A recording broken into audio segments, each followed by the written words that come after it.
Welcome to Gary DeMar's Vantage Point, where national and world events are analyzed through the superior lens of a Christian worldview.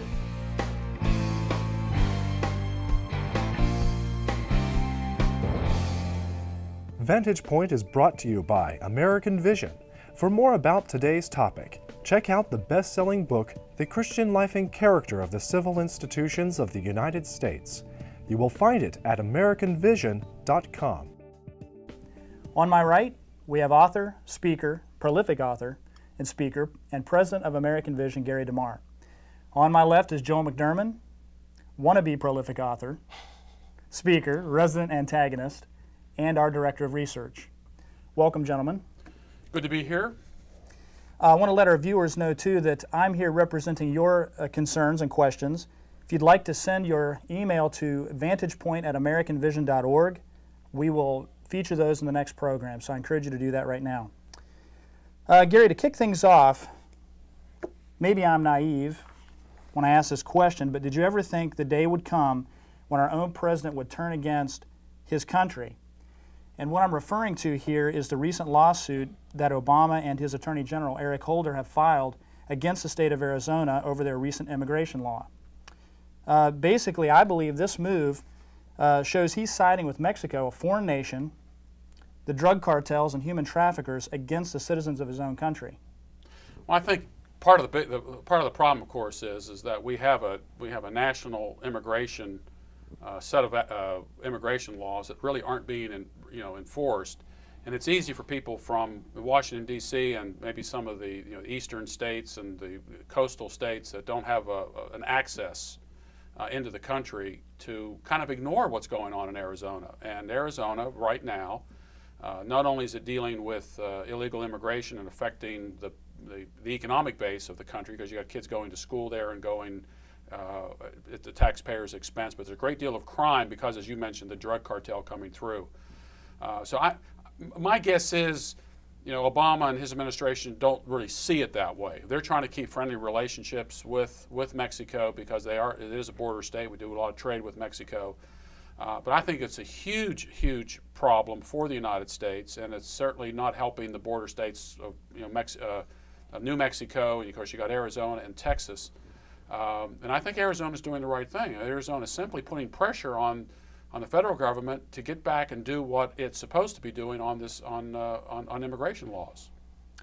The drug cartels are seeking to assassinate some of the sheriffs that are standing to enforce the law. Yeah, in fact, there was an article here in Wall Street Journal. Mexican military finds 72 bodies near border. Now, so there's some speculation that these were people who wanted to get into the United States, and they couldn't pay up, so they ended up killing them, shooting them in the head on some ranch. One young man escaped and was able to get to the Mexican Marines to let them know what happened. So, I mean, there is a tremendous problem with all of this, and the federal government and the states need to get together on this instead of the federal government being antagonistic towards a state like Arizona. Arizona is simply protecting its state interests, and there's certainly nothing wrong with that. Well, let me ask Joel. Joel, what can the church do? Can we be innovative in a way that the federal government cannot? Of course we can, but what would you say to that? Well, there's obviously roles the church can play. I personally know guys who have been evangelizing among the Spanish community for some time and helping them immigrate legally and become citizens of the United States. But there are a whole lot of other issues attached to this. I mean, obviously the whole, drug cartels issue basically wants the government in charge of it, because then that keeps their illegal trade going, and they're charging $5,000 to $7,000 a head to get these people across. So as long as it's illegal for people to cross the border, it pays them to do that. And so as long as the federal government's opposing the state, they're basically subsidizing the cartel's crime. But that's a whole other issue. Do we have a biblical view of immigration? Do we have a biblical view of what a citizen versus a sojourner versus a resident alien, or whatever you want to call it, versus a visiting foreigner is? I mean, there are whole different classifications in biblical law. And the church has got to get straight on those things before it can even start talking about what can we do to. Well, there's an ideal situation of what the Bible says, and then there's a practical situation of how do we help people now, and what do we say in the midst of this when it's so politically tense. And as you mentioned, the Bible does address this issue. This isn't something. Absolutely. This isn't a new thing. And if you go through the Bible, there are a couple of things. Leviticus 19:34 says, "You shall love him," that is, love the sojourner as yourself. Absolutely. And Leviticus 19:33, "When a stranger sojourns with you in your land, you shall not do him harm." Exactly. Now, but what does all that mean? Does it mean, well, okay, so anybody can come through and do take up residence here, take advantage of the governmental programs that are here? And of course, that's an issue in itself. That's where I go back. That's the key to the whole thing. What is the incentive for someone to immigrate to another community? Is it because there's peace there and that there's work there and prosperity there? Or is it because if my children are born here, they're automatically citizens, which is completely unbiblical? Or is it because if I'm over here a certain length of time, or my children are born here and become citizens, they automatically are subject to any kind of socialistic measures where they receive money? I mean, the problem is the socialism primarily. That is the greatest draw for a lot of those people to come over. Now, the people who come over honestly and want to establish roots in a family and a job, they're, I think, much less concerned about that than they are the peace and prosperity that America offers. And so you have to distinguish between the motivations and the incentives that the government gives for those motivations. And, of course, I'm against all socialism. We cut that out, which is easy to say. You would reduce a lot of these problems. So if you take the economic incentive away from coming into the United States by reducing all these government programs, you will see a change in the way immigration was when my grandparents came over here from Italy. They came over here. There wasn't the welfare system as we know it today.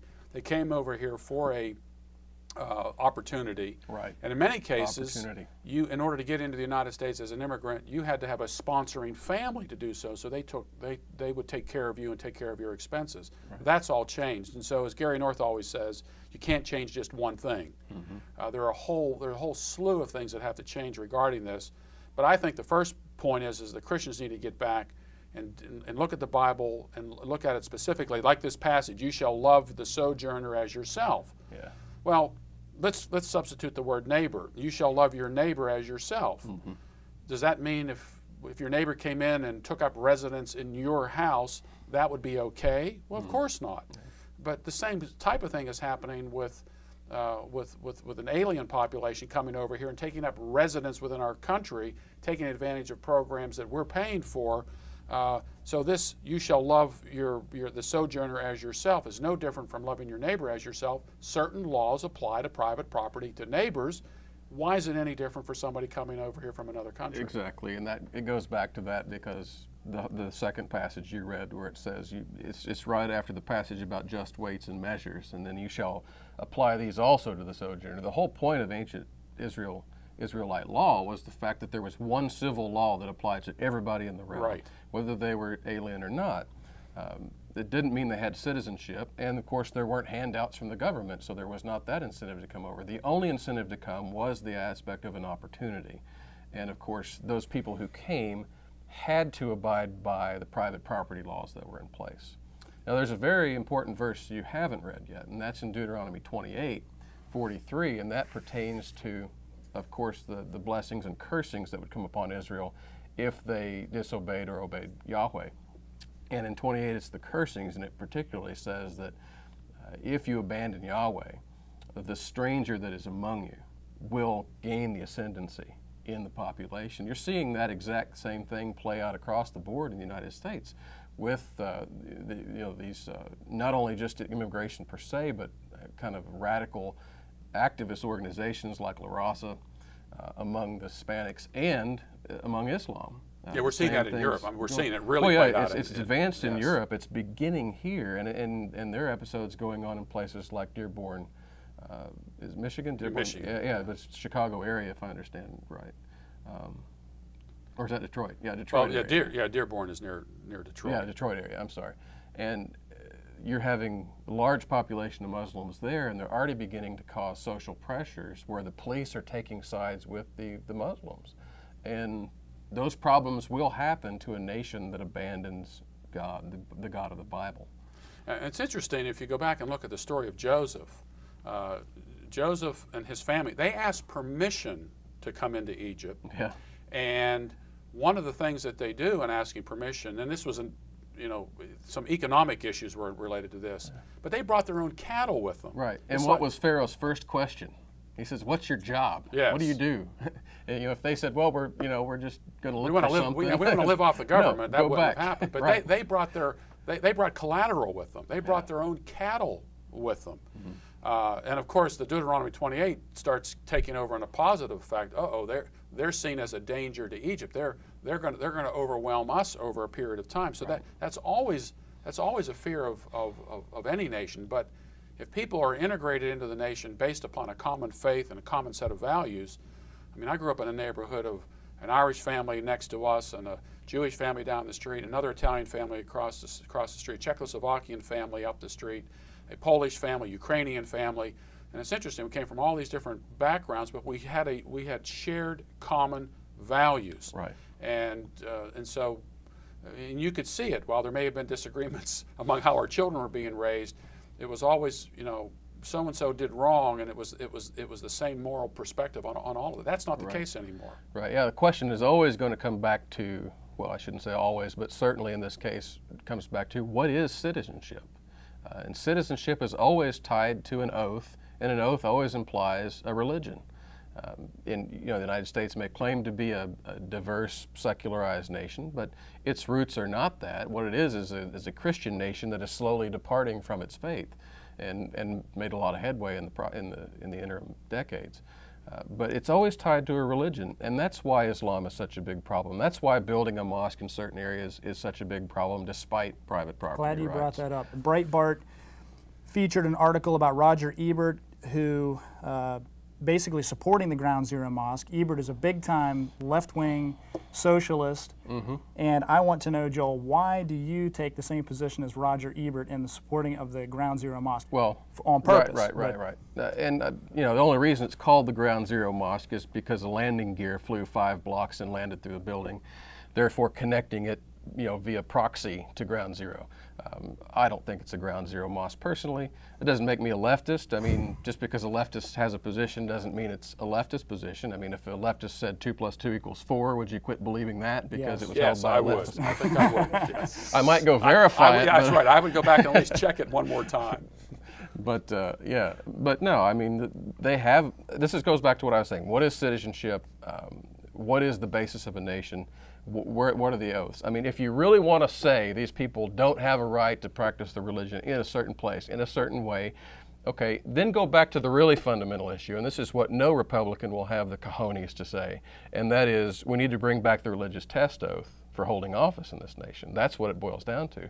I mean, I think, the Constitution was a coup in that regard. All the states and the Articles of Federation, if I remember right, allowed for Christian test oath. Well, actually, but even after the federal Constitution was written, the states could still do it. The states could still do it. In fact, in the state of North Carolina, up until about 1868, it said that if you did not believe in the authority of both the Old and the New Testament, you weren't even qualified to hold political office. That's right. And the federal government, even with its absence of a religious test oath, I think it's in Article 6, you could not. You couldn't hold office in North Carolina. Right. So it isn't. They're making a big issue about it's just this place that the mosque is a problem because it's so close to the ground zero.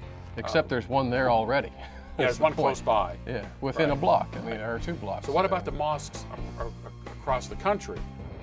For more about the topic of today's show, check out the best-selling book, The Christian Life and Character of the Civil Institutions of the United States. It thoroughly delves into the many historical proofs that America was built as a Christian nation. The ACLU and Americans United for Separation of Church and State have done their best to ignore and stifle the content of this massive compilation of original source material. Don't miss out on this fantastic wealth of information in this 1,000+ page book. You will find it at AmericanVision.com. Thank you. Want to be prolific author. What are you talking about? You were holding that in your craw for 15 minutes. I can't believe You this. gave it to me.